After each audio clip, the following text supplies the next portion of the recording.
My name is Ken Ferrier, and I'm trying to figure out how long it's going to be until the world's major cities are submerged underwater.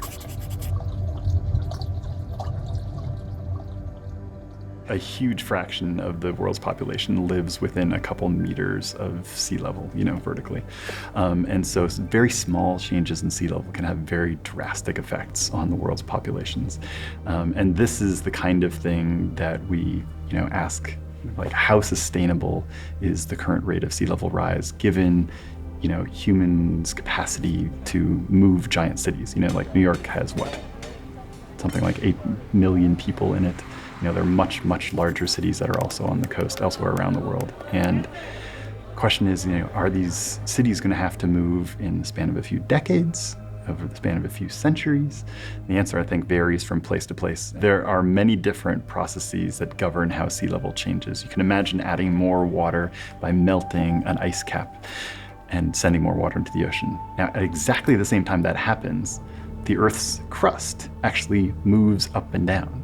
So as you melt an ice cap, what happens there? Well, the ice cap gets a little smaller, which means that there's no longer as big a weight pushing down on the crust there, which means the crust pops up somewhat. And that means the water gets redistributed in a non-spatially uniform way. So some areas are going to experience more sea level than others.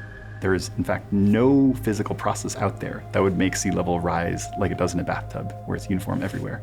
And the question for us is, where is it going to rise the most and where the least? The things that we really don't understand is how quickly major ice sheets melt and how quickly they slide along their base. So most of the water that's locked up in the ice sheets is locked up either in Antarctica or in Greenland.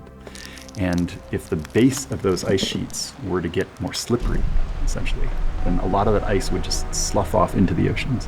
That would make sea level rise very quickly. And it does do this in a few rapid ice streams right now. And one of the things we're very concerned about is whether or not this might happen on a larger scale. I think chances are high that the Greenland ice sheet is in danger over the next few centuries. Same goes for the West Antarctic ice sheet, which has more than 10 meters of sea level rise at major coastal cities, which is enough to inundate a lot of them. I think it's a major concern. I think it's one of the most visible consequences of climate change.